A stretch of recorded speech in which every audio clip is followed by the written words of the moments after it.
Bismillahirrahmanirrahim. Assalamualaikum warahmatullahi wabarakatuh. Saya Siti Rohani binti Hussein akan berkongsi tentang satu eksperimen psikologi yang agak terkenal iaitu Milgram Obedience Experiment.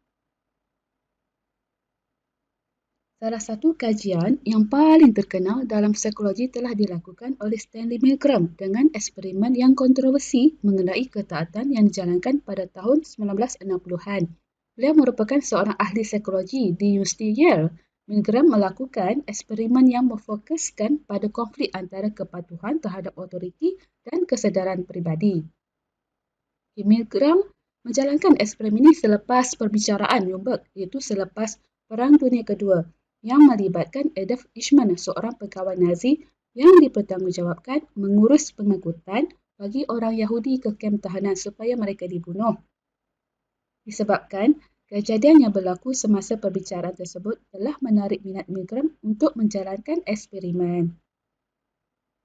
1939 to 1945 caused the killing of millions of Jews. A master planner of what the Nazis called the final solution. Adolf Eichmann hanya mengatakan bahawa dia hanya mengikut arahan, iaitu arahan dari pihak atasan. Apa itu obedience? Obedience ialah kepatuhan atau ketaatan merujuk kepada tingkah laku mematuhi arahan daripada orang yang lebih berkuasa ataupun hasil daripada tindak balas kepada arahan, biasanya daripada orang yang berstatus tinggi atau berautoriti.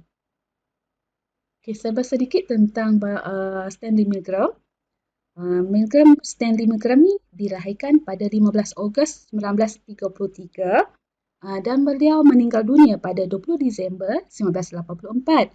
Bapanya ialah Samuel Milgram dan ibunya adalah Ada, anak kedua daripada 3 orang adik-beradik. Isterinya Alexandra Mencken Milgram. Tahap pendidikan Milgram ni mendapat pendidikan di Queen's College, New York dalam bidang sains politik pada tahun 1954. Seterusnya, di Universiti Harvard dalam bidang psikologi sosial pada tahun 1960. Kita tengok kaedah eksperimen yang dijalankan. Kajian mengenai kepatuhan yang memudaratkan telah dikaji oleh Milgram melalui eksperimennya yang berkaitan proses pembelajaran dan dendaan. Kajian Milgram menunjukkan sesuatu yang menakutkan, iaitu kesanggupan orang untuk mengenakan kesakitan fizikal terhadap mangsa yang tidak bersalah hanya kerana arahan daripada penguat kuasa. Okey, kita tengok bagaimana eksperimen ini dijalankan.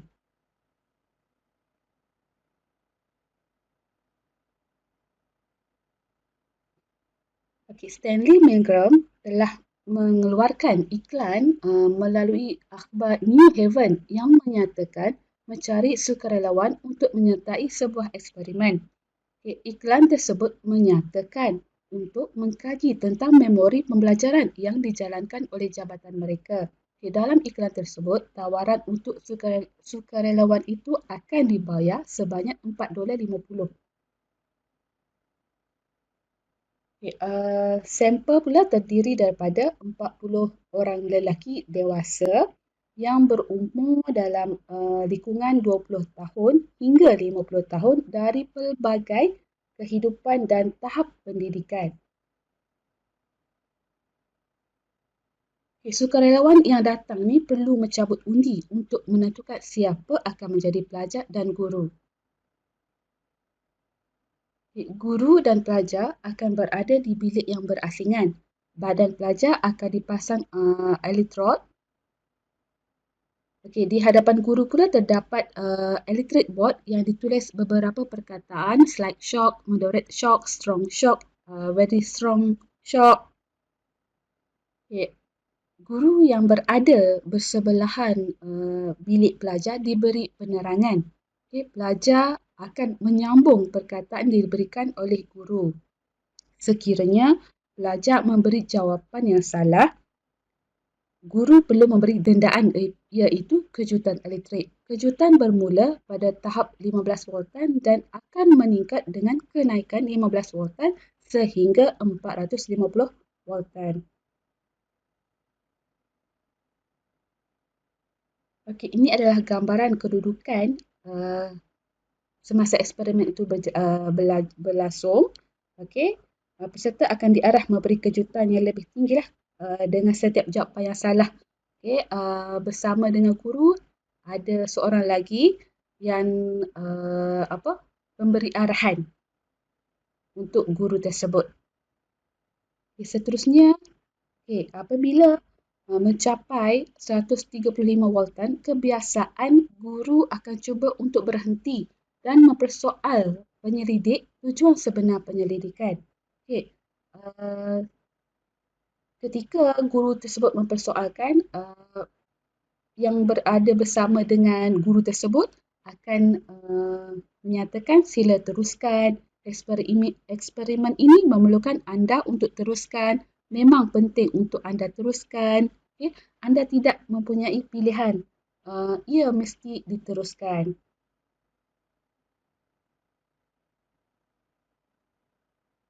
Okay, sepanjang eksperimen ini berjalan, tiada sebarang kejutan elektrik yang dikenakan kepada pelajar. Para pelajar hanya berlakon menjerit-jerit kesakitan ataupun menepuk meja. Okay, pelajar merupakan konfederat yang bekerjasama dalam eksperimen ini dan sebenarnya tidak menerima sebarang kejutan. Okay, sukarelawan yang datang itu semuanya memegang watak sebagai guru dan tidak ada sebagai seorang pelajar. Okay, hasil daripada eksperimen ini, keputusan ialah 35% meneruskan dendaan sehingga 300 voltan dan 65% meneruskan dendaan sehingga 450 voltan. Okay, kita tengok Milgram agency teori. Okay, Milgram membuat beberapa variasi ke atas uji kajinya lah untuk memahami apakah kondisi kepatuhan dan ketidakpatuhan.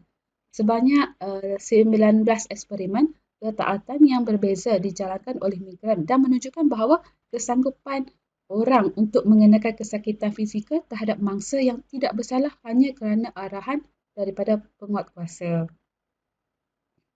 Okay, dalam Milgram agency teori ini ada terdapat dua, iaitu agentic state dan autonomous state. Agentic state ni di mana menerima arahan yang diberi dan melaksanakan arahan tersebut tanpa bertanggungjawab terhadap apa yang dilakukan kerana pemberi arahan yang akan bertanggungjawab atas apa yang dilakukan ataupun sebagai ejen yang hanya mematuhi arahan tetapi tidak bertanggungjawab atas apa yang dilakukan. Okey, autonomous state pula seseorang akan bertanggungjawab terhadap apa yang dilakukan walaupun arahan tersebut dari pihak atasan. Okay, ini secara ringkas tentang Milgram agency theory, agentic state dan autonomous state. Okay. Okay, agentic state ni menurut Milgram, agency state berlaku dengan memenuhi dua syarat, iaitu yang pertama kuasa yang sah. Di mana pemberi arahan mempunyai kuasa yang sah pada pandangan menerima arahan. Contohnya guru, polis ataupun ibu bapa. Okay, yang kedua, percaya pemberi arahan akan bertanggungjawab dengan kesan perbuatannya. Okay, penerima arahan percaya bahawa kesan perbuatan mereka akan ditanggung oleh pemberi arahan.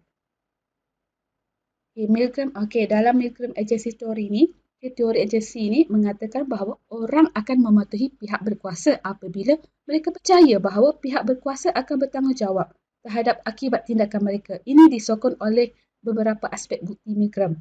Sebagai contoh, apabila peserta diingatkan bahawa mereka bertanggungjawab atas tindakan mereka sendiri, hampir tiada seorang pun daripada mereka yang bersedia untuk mematuhinya.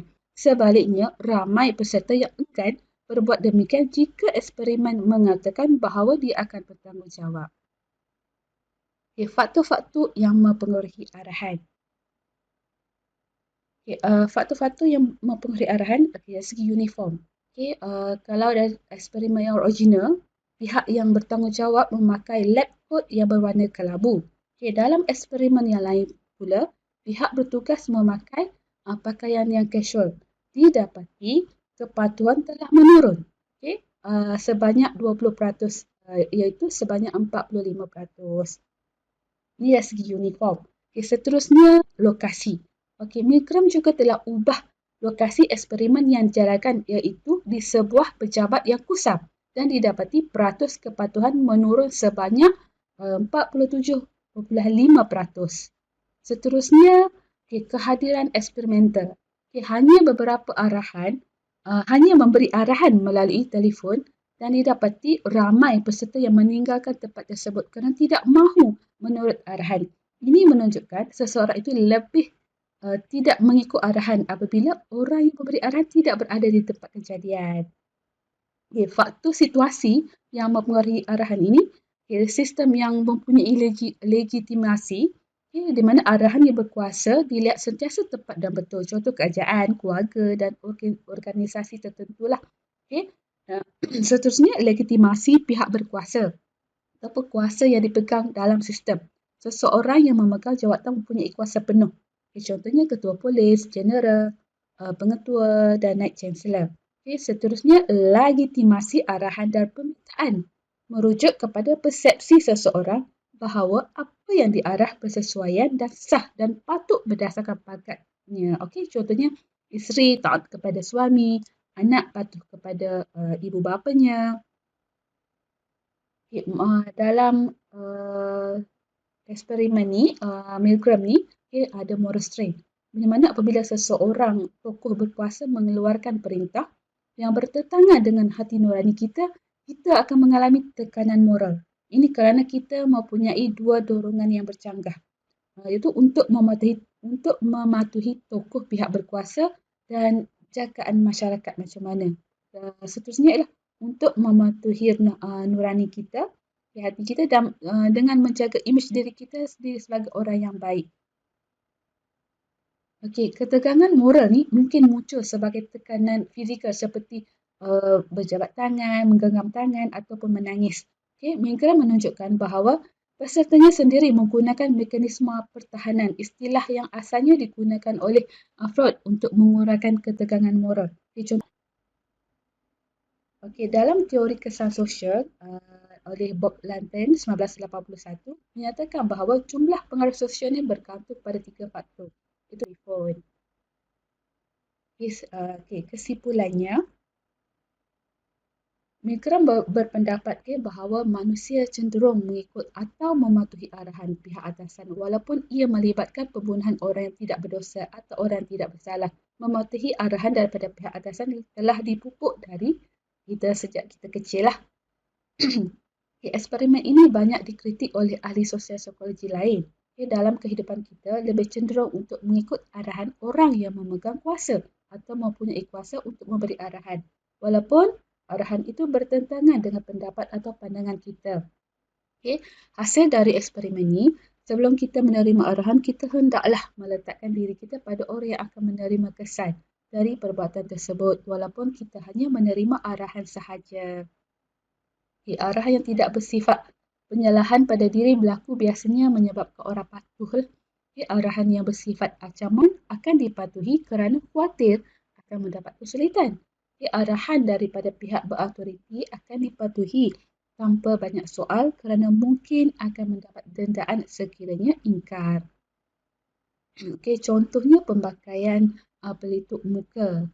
Sekarang telah diwajibkan pemakaian pelitup muka.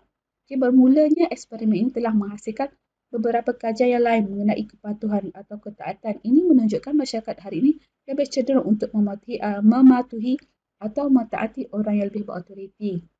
Contohnya, seseorang akan terus memakai pelitup muka sekiranya terdapat pihak berkuasa berada berhampiran.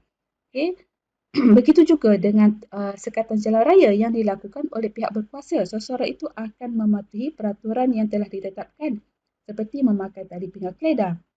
Selain itu juga dapat memupuk tingkah laku yang berdisiplin di kalangan masyarakat atau individu. Contohnya pelajar di sekolah mengikut arahan guru.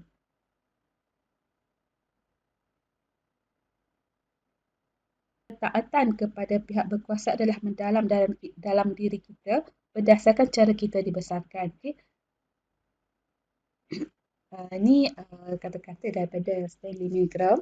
Itu sahaja hari kita.